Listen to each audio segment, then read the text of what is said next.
Hi, welcome to Kitschy Cabin. My name is Lee, and I like to collect things. Mostly cards, just a ridiculous amount of cards. I like tarot cards, I like playing cards. Despite the fact that I haven't actually played Webkins in about 6 months, I own over 200 Webkins playing cards. But despite the fact that I have an undeniable obsession with cards and with card collecting, I've never actually bought Pokemon cards. Never bought a booster pack, never bought a deck, never done any of it. I don't know if I've ever seen a Pokemon card in the flesh, and that's only half a joke. Like, I'm really not sure. So why, if I love cards and I love trading cards and I like spending my money on random garbage, why have I never started collecting what is arguably one of the most popular and well-known trading card games in the entire world? Now you might be asking, is it because I think Pokemon cards are a waste of money?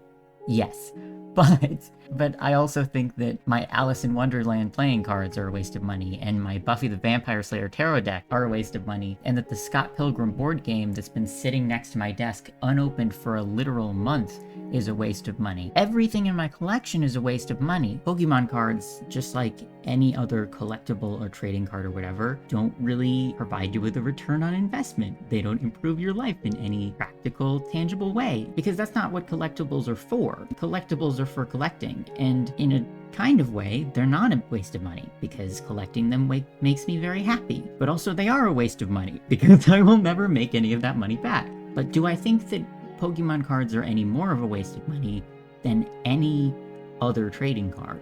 No. Do I think they are a huge investment? Yeah, there are over 15,000 Pokemon cards released in English. Pokemon booster packs go for a range of prices, but I found them on this website for 3 packs for $11. So let's break that down. 3 packs, $11, 10 cards per pack.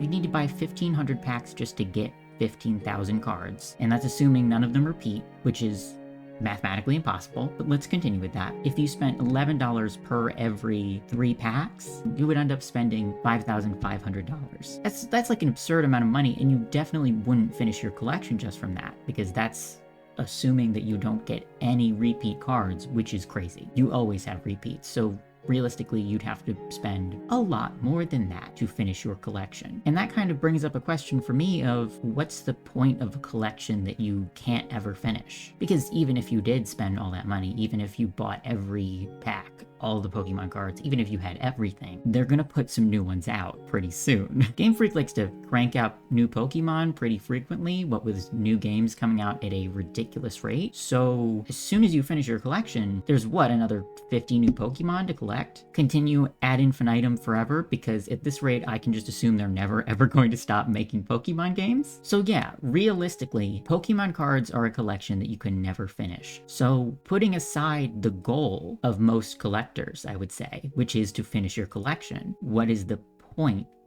of buying Pokemon cards? We could look at it a couple different ways.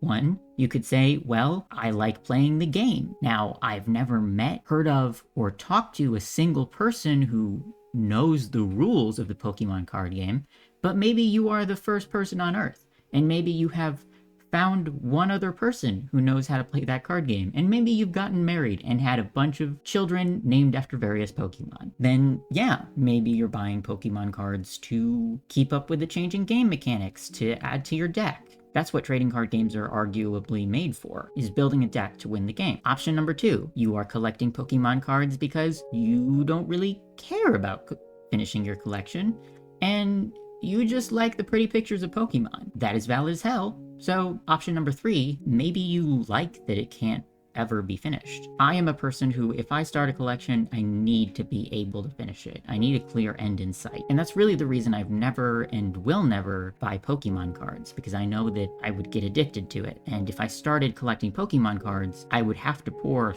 thousands upon thousands of dollars and maybe the rest of my life into making sure my collection was always up to date. Is that because I'm just that much of a nerd? Is it because of my anxiety disorder? Is it because of the OCD that multiple doctors have told me I have, but that I've never gotten tested for because there's no way my insurance could cover it?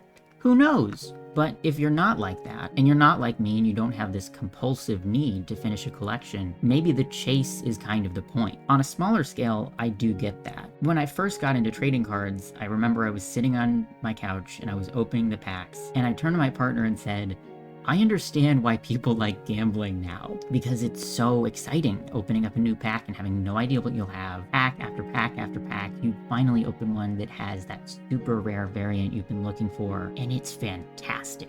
And I can imagine that if you really loved a certain series, a certain franchise, like Pokemon, you kind of wouldn't mind that you never get to finish your collection because you just really love that chase. So what I'm saying is, I'm not here to make fun of anyone who does pour thousands of dollars and hundreds of hours into trying to complete their uncompletable Pokemon collection. I've wasted a ridiculous amount of money on dumb, fun little collectibles that I like that had no purpose other than to just make me happy for a little bit. So I get it. But I also know that I have an addictive personality, and Pokemon cards are basically the crack cocaine of collecting. So you guys have fun with your Pokemon cards. I hope you enjoy the chase, and I hope that one day I'll have the self-restraint to join you in collecting those cards. But for now, I'm never, ever buying Pokemon cards. Just sort of for my own financial and physical and emotional well-being.